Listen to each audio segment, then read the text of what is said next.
over 20 years, I've been traveling to film peoples who live in the heart of nature, far from the civilized world. So what made me come to Rizal, this noisy, stifling little town in the south of Palawan, Philippines? Because this is where tribal communities in exile have settled. Among them, the Taaw't Bato, a tribe from another era that has always lived in caves deep in the jungle. How do they adapt to such a radical change of life? The only way to find out is to meet them. I carefully observe people's faces and clothes, looking for the least little clue.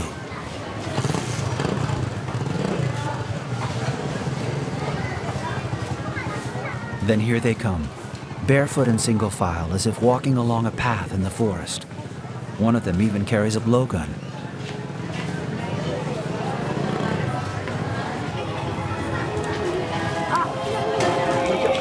Candy. Just candy. Just candy? I decide to follow them. To my surprise, no one seems intimidated by the presence of a camera. Like children who have been deprived for too long, they all make a beeline for the candy.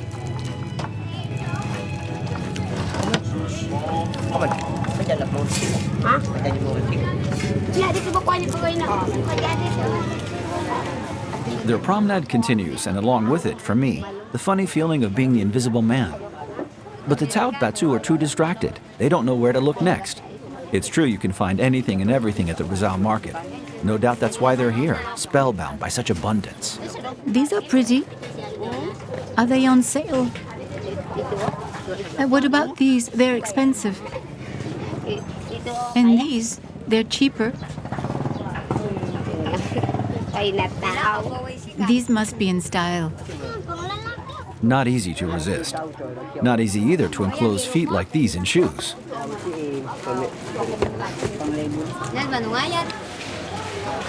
Is that it? Yes, that's it.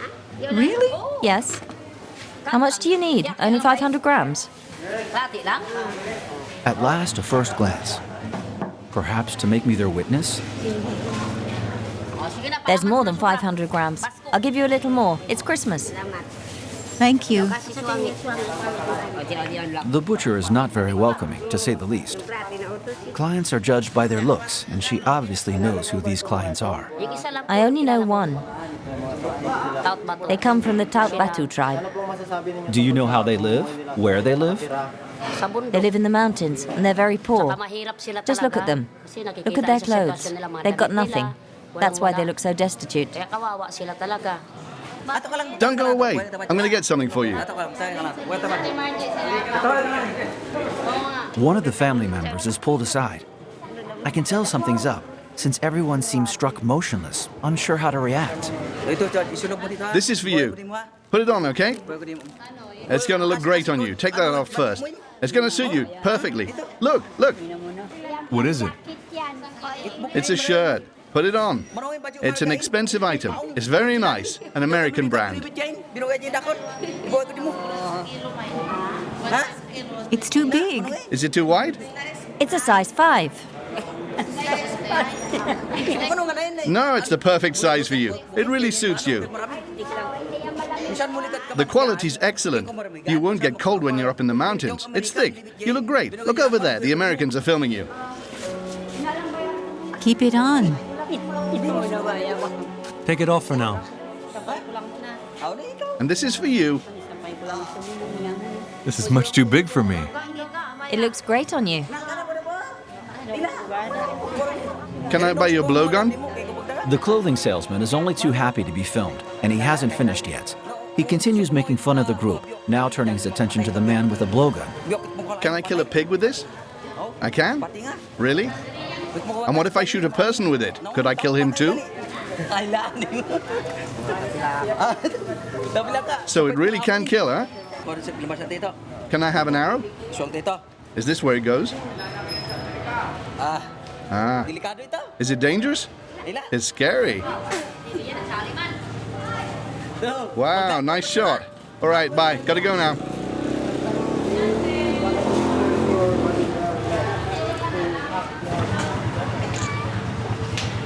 Ikut.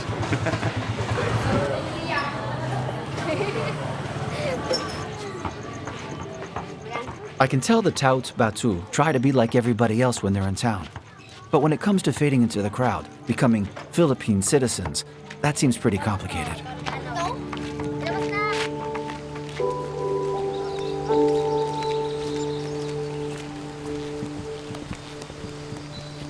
I was very shocked by everything I witnessed at the market.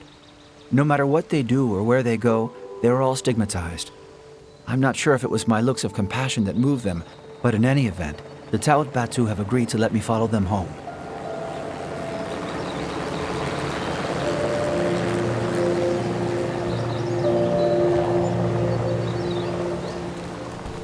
Eight people, all from the same family, live here in this modest home.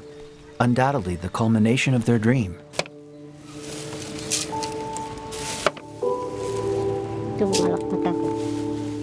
A roof, rice, and a little meat.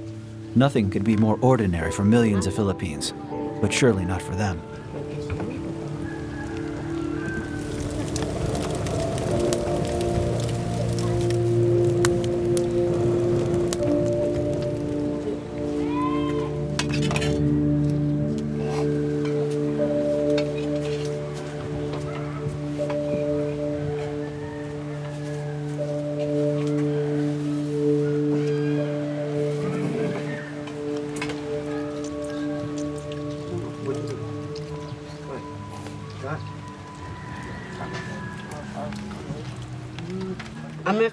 Some rice? There's lots. Take some more. You want more? I'll have more. Take some rice. Can I finish it?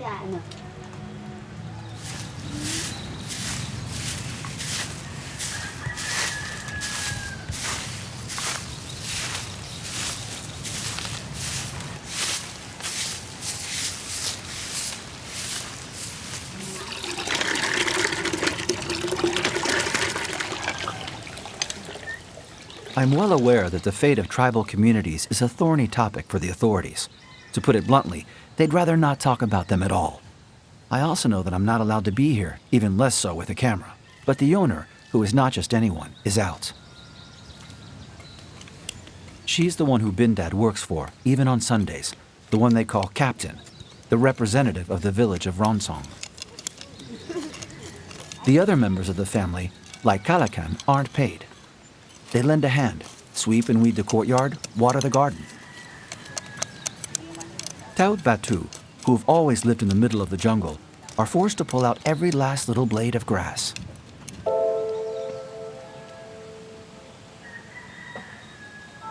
So this is it, their El Dorado, the promise of a better life. For 2 years now, Ranis, Pilna, and the others have lived on the fringes of a world that perhaps isn't their own.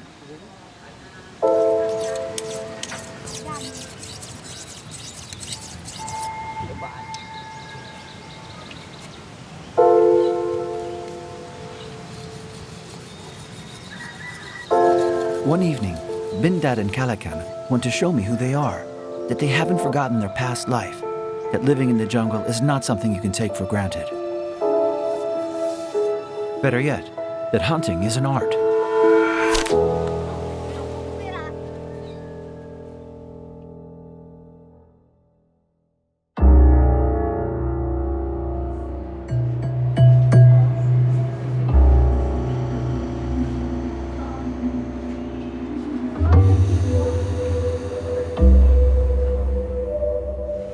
It's as if the darts from their blowguns were shot straight from another world in a different era. I learned that the Philippine government has paid homage to the Taaw't Bato by exhibiting their culture and ancestral way of life in a museum. That's all it took to turn their history into a myth. These are people that you would appreciate life when you see them, how they live in the cave, how they survive. Us in the urban areas, when we don't have our cell phones, our gadgets, we definitely, very angry with the world because, where did I put my cell phone? But in that area, no communications, no signals, all natures, and they live in the caves when there are typhoons, when the weather is not so good.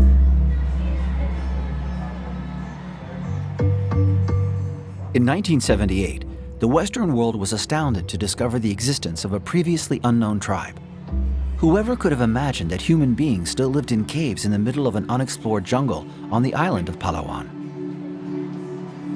The people of the rock had a name, the Taaw't Bato. These people are the only tribes that is left by civilization, that is far beyond reach of every human being.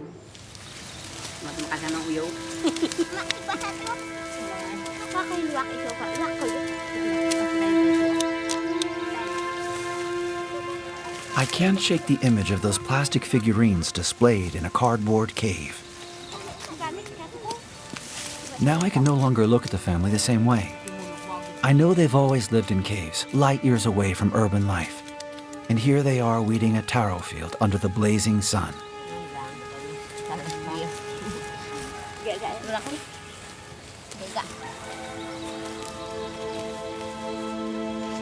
Here, the Taaw't Bato are considered backward. People think they're lazy and have no skills at all. So they are only allotted the most menial of tasks, the things everyone else refuses to do.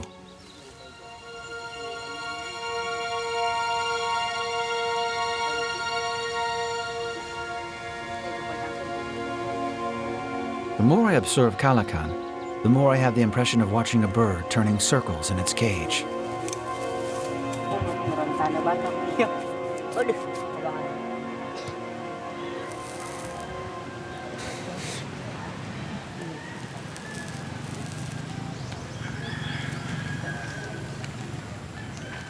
Every evening, the same ritual and the same boredom, and the never-ending discussions in which everybody still wonders what they're doing here. Look at us. We can't even write. We don't know how to write. It's true, we can't write. We don't know how to speak Tagalog. Right, not even Tagalog. It would be better if the children could go to school. They'd be able to explain all sorts of things to us. Right, this, that, and the other thing. At least the children. That's right, at least the children. Right. That would be so great. Like many families, the Taaw't Bato dream of being able to send their children to school. They've sacrificed everything for this. But nothing has turned out as planned. Their faces all seem worn and marked by the past 2 years spent in Ronsong. When I came here, I didn't know where to go. I thought I was going to find someone to hire me. But if no one hires me, how am I going to feed my family? I feel alone here, and I don't sleep well. I hear the noise of the cars. Back home, it's not as noisy. I'm not afraid to live in the city. The only difference is I didn't grow up here. Bindad doesn't say anything. Yet I understand that the life of the Taaw't Bato has become unbearable there, that it can't last, that everything could dramatically change. It's true for me too. When I'm here, I can't stop thinking about my life in the mountains. So we've decided to go back there to live, back to the mountains.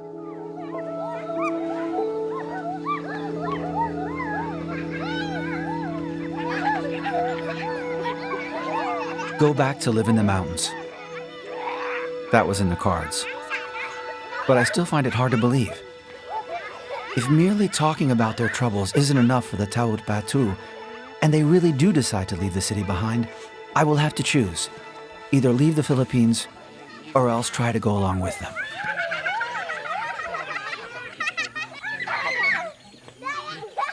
With their scheduled return to the jungle, the hope for a better life goes up in smoke. And along with it, the dreams of money, school for the children, and the free health clinic.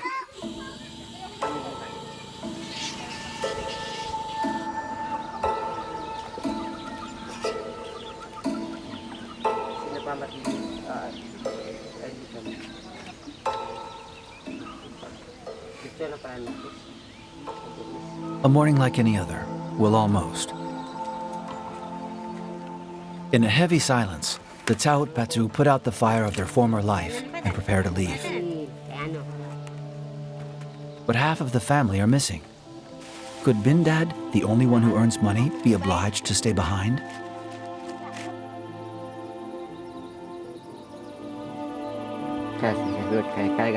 No one is keeping us from leaving. If we want to, we can take our things and head back to our caves tomorrow. That's right, tomorrow. But we need money.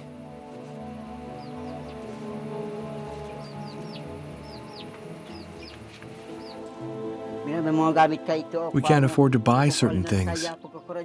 Actually, I get sick a lot because of how difficult the work is. But I really need to work hard to put up with the sun's heat. That way I can buy clothes and everything we need. I've been able to buy all that since I've been working here. Even if my house is in the state it is, even if my wife gets sick, I can easily take her to the medical center. When we're in the mountains, in our caves, the distance makes it hard to get to the medical center. Are you happy or sad to live here? Ornes doesn't answer. She's made her choice too. She's not going back.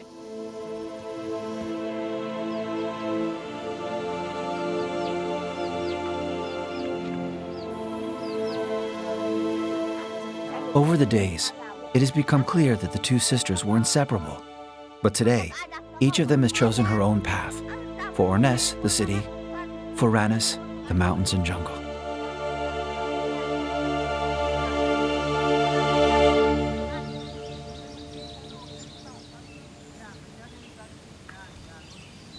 I came to Palawan to discover the Taaw't Bato's urban life.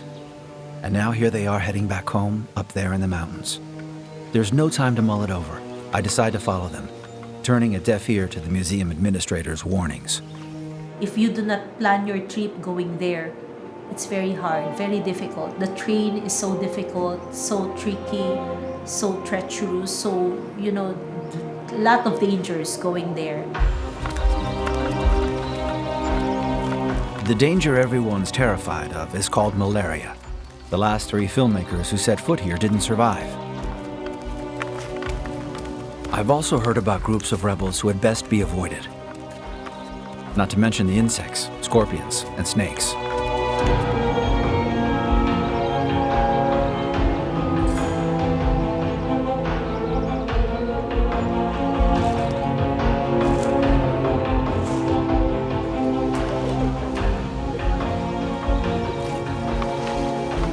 As we enter the tall trees of the forest and hear the first heady cries of the cicadas, I have no idea what lies ahead, what compensation I may find, or what sacrifice I may have to make by venturing here.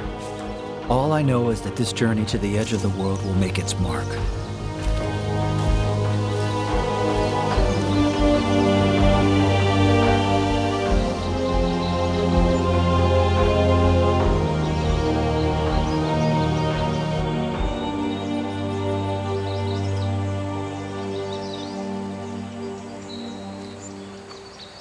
We've been walking for hours now. Soon we'll be obliged to stop before night falls. And yet I've yet to see any sign of a cave or shelter. Something doesn't seem right. In theory, we should have reached Singnapan Valley, where the Taaw't Bato have always lived. But nothing about this deeply embanked riverbed gives even a hint of being inhabited. So where can we be? If there are caves around here, no one's ever told me about them.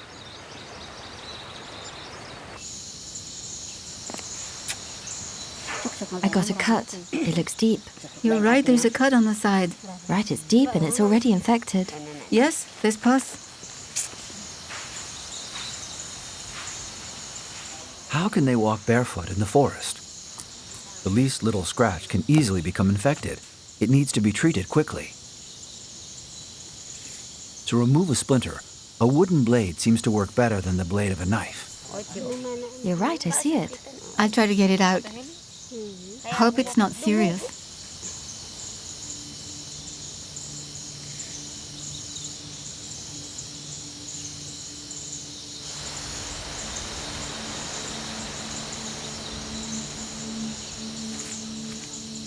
The wind has suddenly picked up, and with it, the promise of rain and storms. This is no doubt why the family has decided to build a shelter.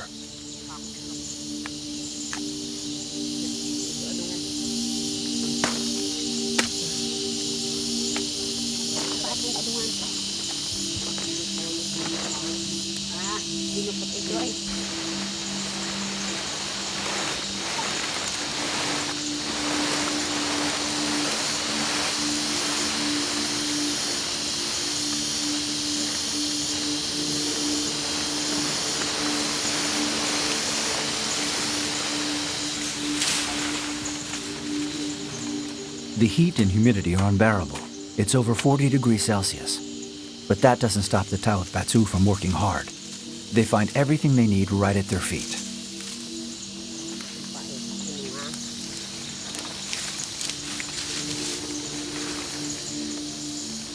In the city, they're considered good for nothing. But in the jungle, it's a different story. I'm fascinated by their knowledge of the forest. Their movements seem innate. Their feet don't get caught in the vines. They don't slip. They don't trip. They don't simply live in the forest. They are the forest.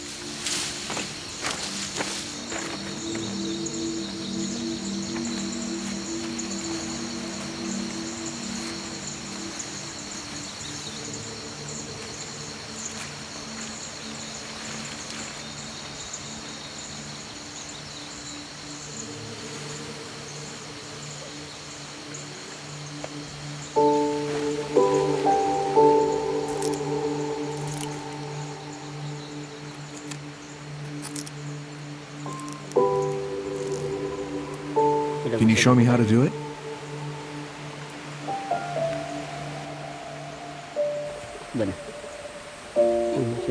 Can you do it again? Careful, you're going to strangle me. Now make it tighter, like that. Like this? Yes, like that.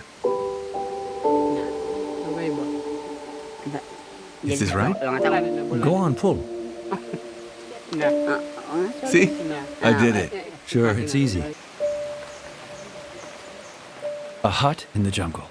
It seems natural to the Taaw't Bato, but to me, it's nothing short of amazing.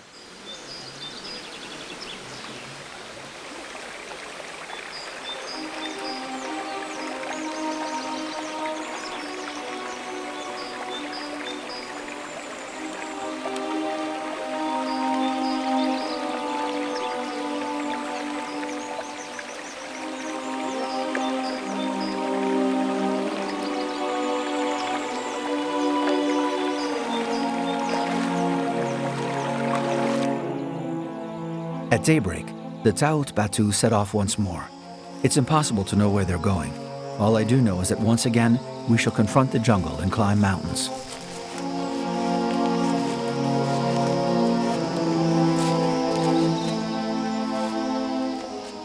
Whether we climb or descend, our pace is steady.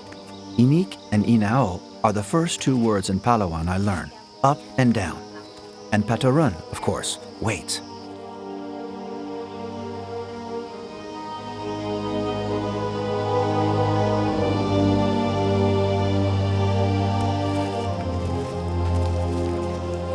As we go on, the luxuriant jungle gives way to cliffs and razor-sharp rocks. Gradually, we approach the heart of the mountain.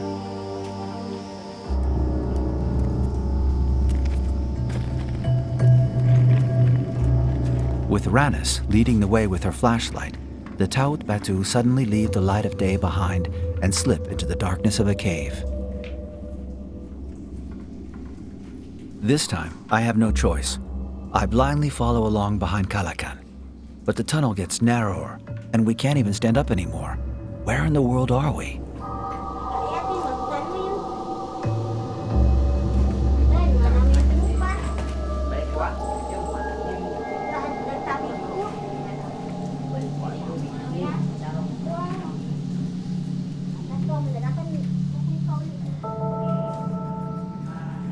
Who has laid eyes on this spot? This monumental cathedral buried beneath the mountain? Even the Taaw't Bato appear to be lost. They stop, hesitate, then head back the way we came.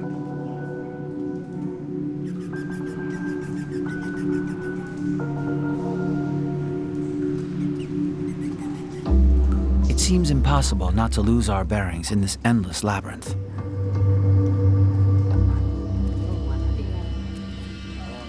As we emerge in the dazzling sunlight, I realize that instead of going around the mountain, we've just passed through it.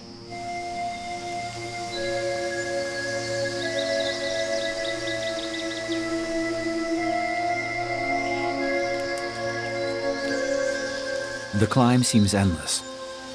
Where in the world are they going? I still can't spot anything that could be used as shelter. I turn back, and suddenly the Taaw't Bato have once again disappeared through a tiny crack. The first trace of human presence, a platform attached to the side of a cliff. No doubt about it this time, we've made it. Just then, I'm astounded to see the cave is already inhabited. 3 adults and 3 children all live in this narrow little room where they can barely stand up. Ranis, Pilna, Aito, and Kalakan are reunited with their family because this place is nothing less than their home.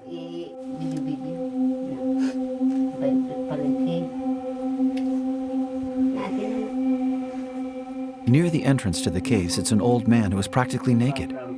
Who is he? It's impossible to catch his eye.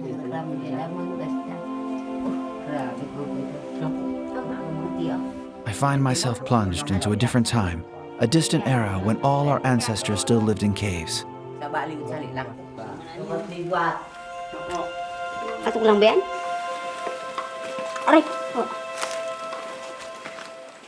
The family sets off again, wending their way into another part of the cave. I have to admit, I'm totally disorientated. This time, they settle in, and for the first time ever, I see Ranis smile.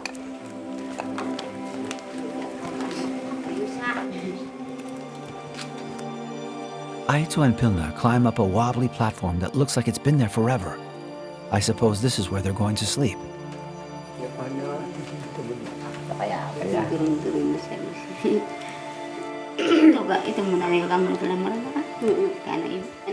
The old man from the entrance has joined us, but continues to turn his back to me.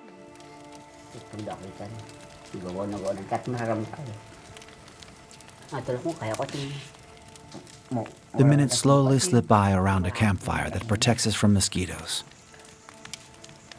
Finally, we see his face, lit by the flames. The old man is called Ido. He's the head of the family. He's also the uncle of Bindad, who, along with his wife, decided not to return here to live.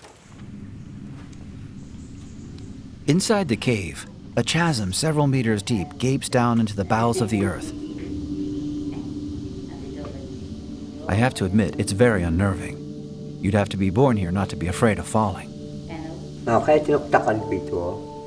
I've never left here. I was born here, and never once have I left this cave behind. Really? Never?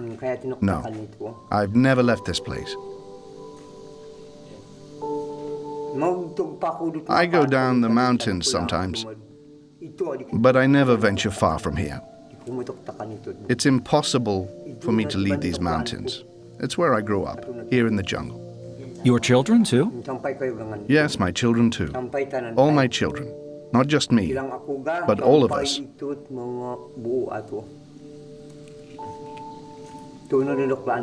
We all grew up here, on this land, in this cave. Tell them what you want. Don't you want to say anything? She's too shy to talk. I'm happy here. Who wouldn't be? This is the cave of our ancestors. We're all happy.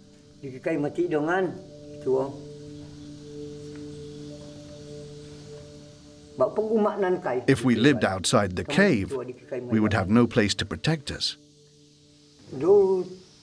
It's dangerous to live in the jungle. There are lots of snakes, but inside the cave, there's no danger. From here, it's easier to understand how no outsiders have ever managed to discover the entrance to the cave. By sheer accident, I've stumbled out of the myth and into reality. Ido has never left his cave. the proof that Taaw't Bato still live hidden in the belly of the mountains of Palawan.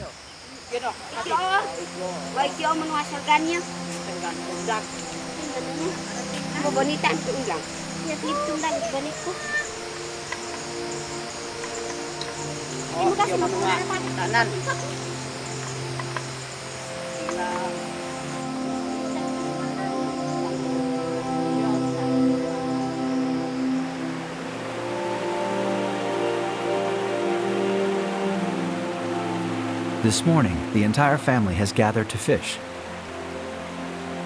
Everyone has their own technique. For Danilo, Ido's son-in-law, it's a hoop net, leaves and rocks to channel the river and guide the fish into the traps. For the time being, Aito and Ropel are busy inspecting the rocks.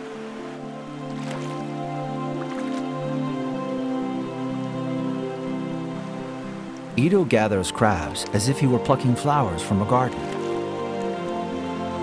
I get the feeling he doesn't even look for them. He already knows where they are.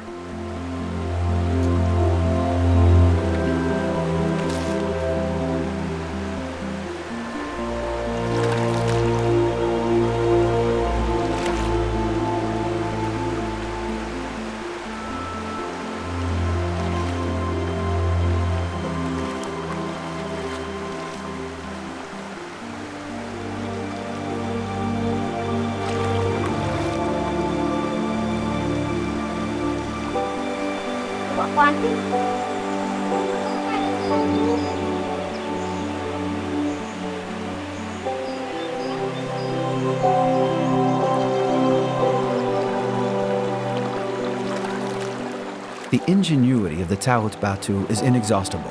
They even make wooden harpoons, which work pretty well. Tomaline, Ido's granddaughter, will most likely never attend any school other than that of life.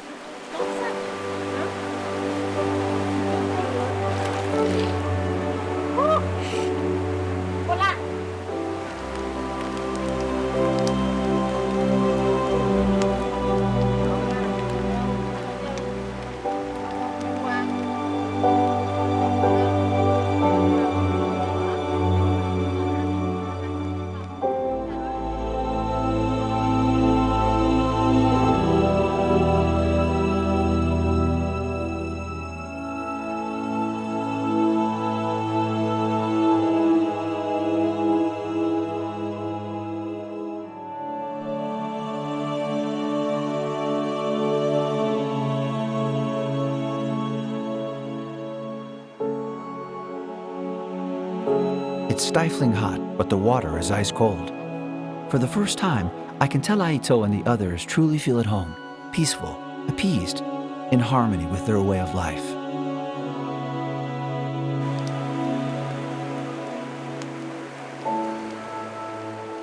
As in my own childhood memories, fishing is a special time. You reach for your grandfather's hand, and he helps you grow.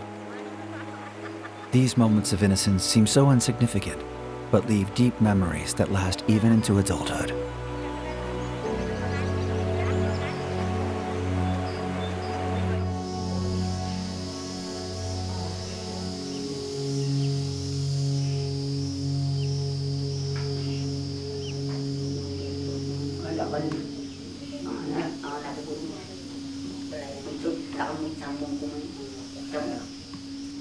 The Taaw't Bato have returned to their shelter in the rocks.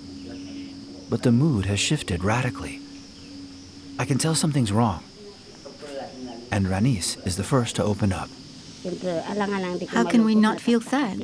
Our friends stayed behind. Because we were always together, the 8 of us, and they stayed behind. Of course we're sad. It's hard, because some of us have stayed behind. If we were all here, we'd be happy. Right. If everyone were here, then we'd really be very happy. But they decided to stay in the city. What can you do? Yes, it was their decision to stay there. We came back to live in the mountains. What would we go to the city for?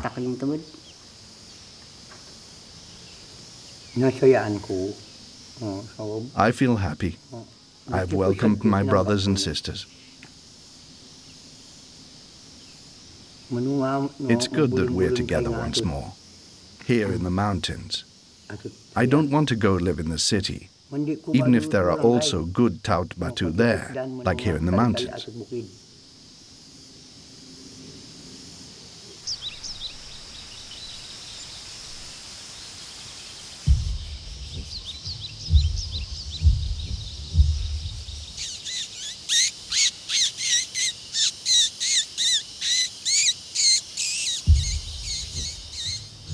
Today, I go hunting along with Aito and his friend Malne. It's not yet fruit season, and there are no monkeys in the forest. Big game such as deer and wild boar have almost entirely disappeared. I'm told foreigners come to hunt here with their rifles, and that the forest is also being cut down. So the hunter set off in search of smaller prey that is much trickier to catch.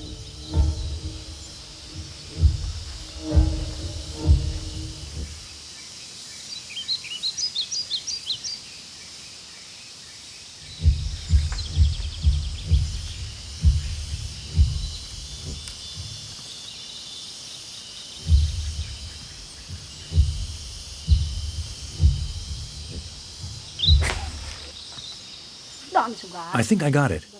It must be over there. Wait, I'll go see.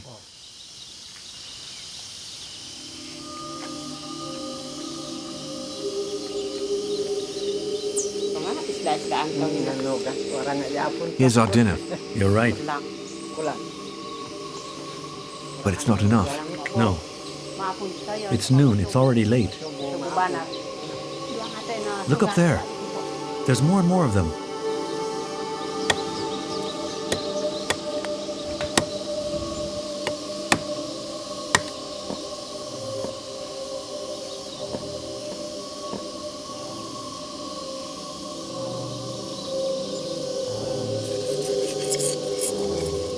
I realized that the Taaw't Bato have such intimate knowledge of the forest that they're able to make the most inventive traps.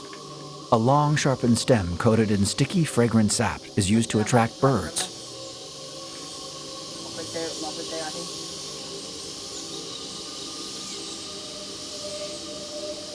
But then they still have to climb up to the treetops to position the trap, over 40 meters high.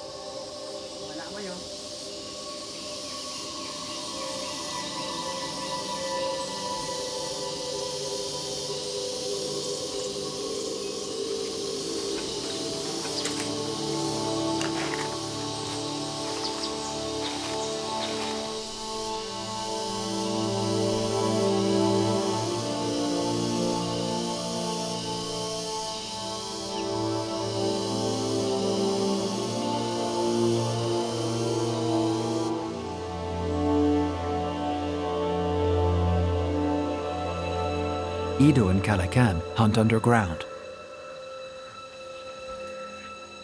I noticed dozens of drawings on the cave walls, odd little figures with owl heads.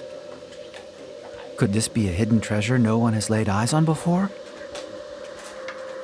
All I'm told is that the drawings have been there for a long time.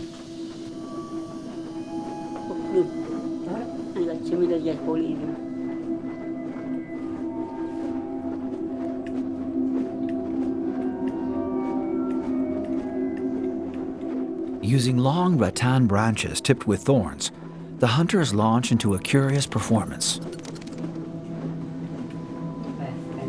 I think there are a lot of them that way. Oh, there! Ah, it's gone. Keep your eyes peeled. We need to look everywhere.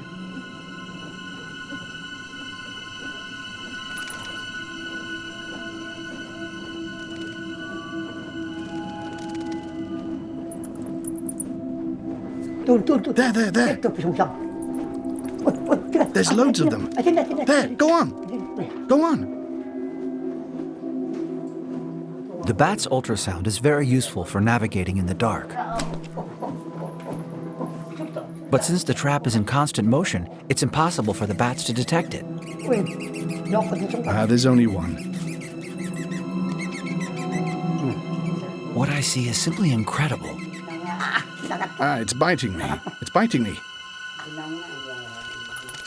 Watch out! There's another. It's over there. We missed it.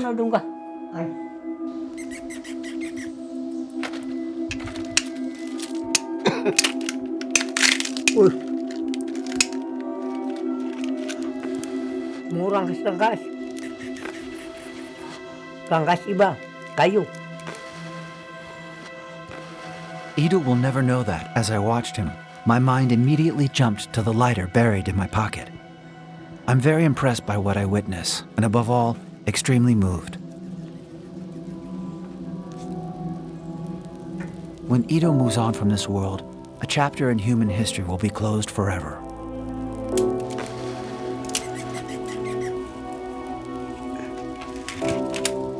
With each passing second, the Taaw't Bato prove the wealth and range of the knowledge that belongs solely to them. Back in the city, none of this is worth a thing.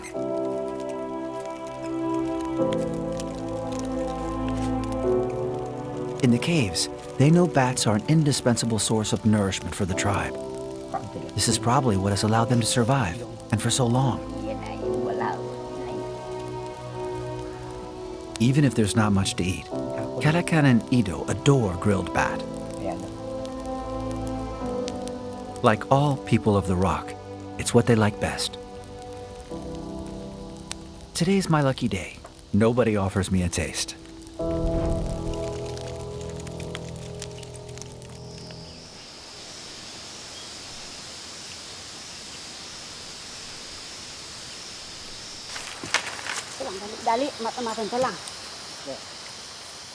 For Aito and Malne, it's time to fetch the traps before the sun goes down.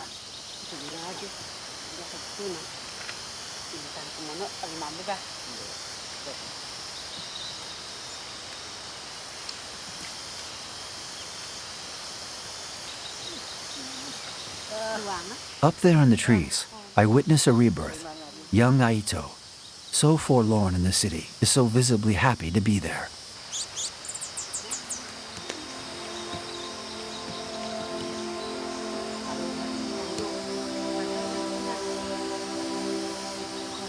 Malne is smiling too, since today's hunt was pretty successful.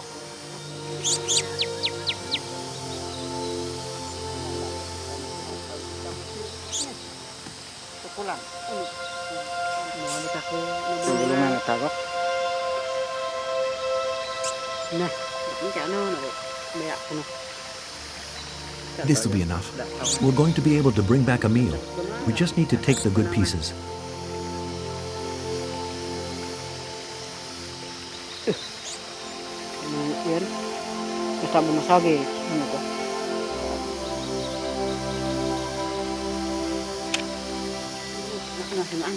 Now what do we do?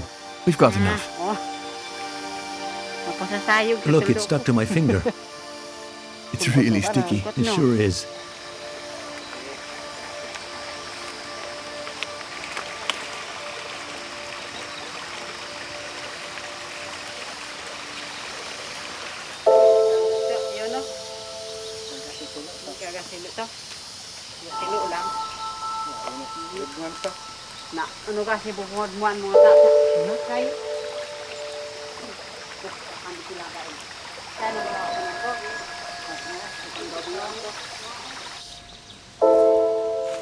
With each passing day, I observe the shortage of food that is a harsh reality.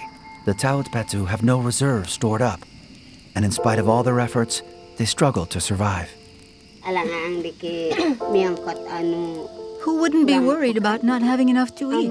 Of course we're afraid of that.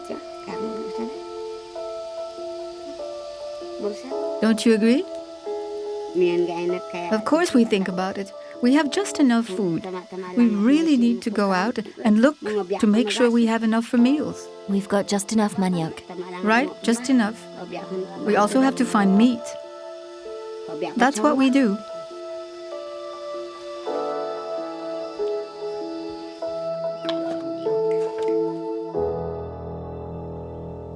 The children are the first to suffer. I feel pain here. Does it hurt?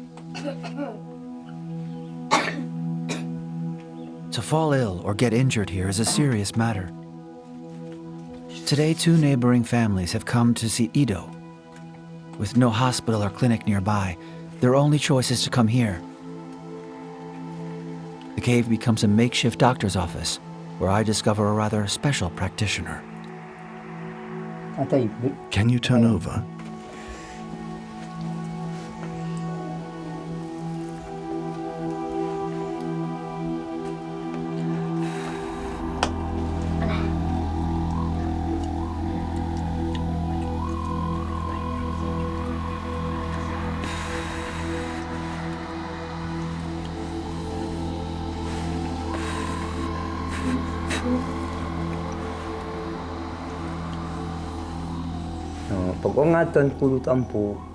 I pray God for help. I ask Him to give me the strength to help those who suffer. I ask God to grant us good health so we may provide for our needs. Without the grace of God, there'd be no cave. I'm finished. They are well now. They should feel better.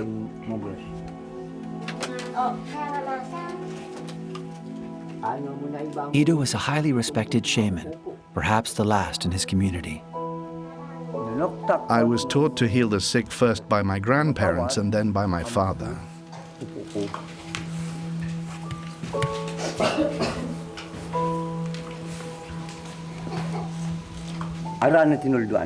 I tried to teach my children, but they couldn't keep up. They didn't want to learn.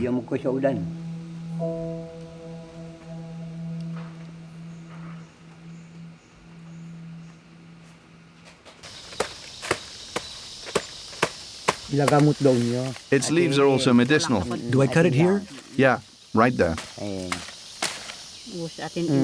Is this how I do it? Yes, you must remove the bark.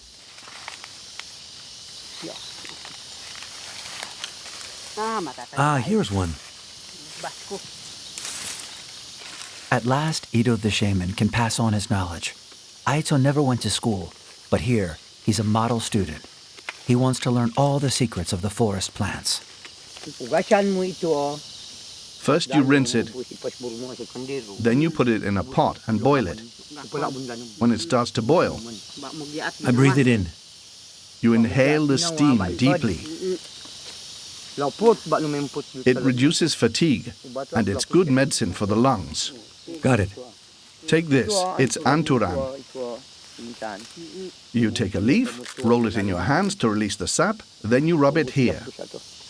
Right here? Yes, Can I see it? because the lungs and intestines are in this area. The intestines, got it. Thank you.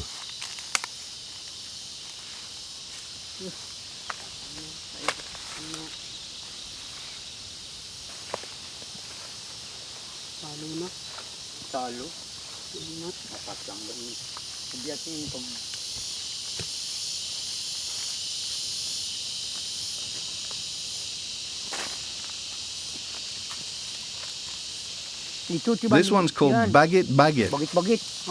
Okay. What parts do we use here? You need to take the stem and roots. I see. You need to pull the bagit bagit out by the roots. It's good for heart disease. An explosion, followed by a strong smell of powder. I realize the sound is completely unfamiliar to Ido and Aito.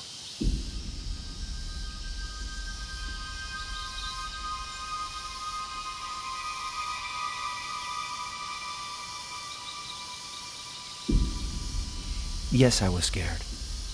We were all scared. Kalakan, Pilna, Rainis, and the others.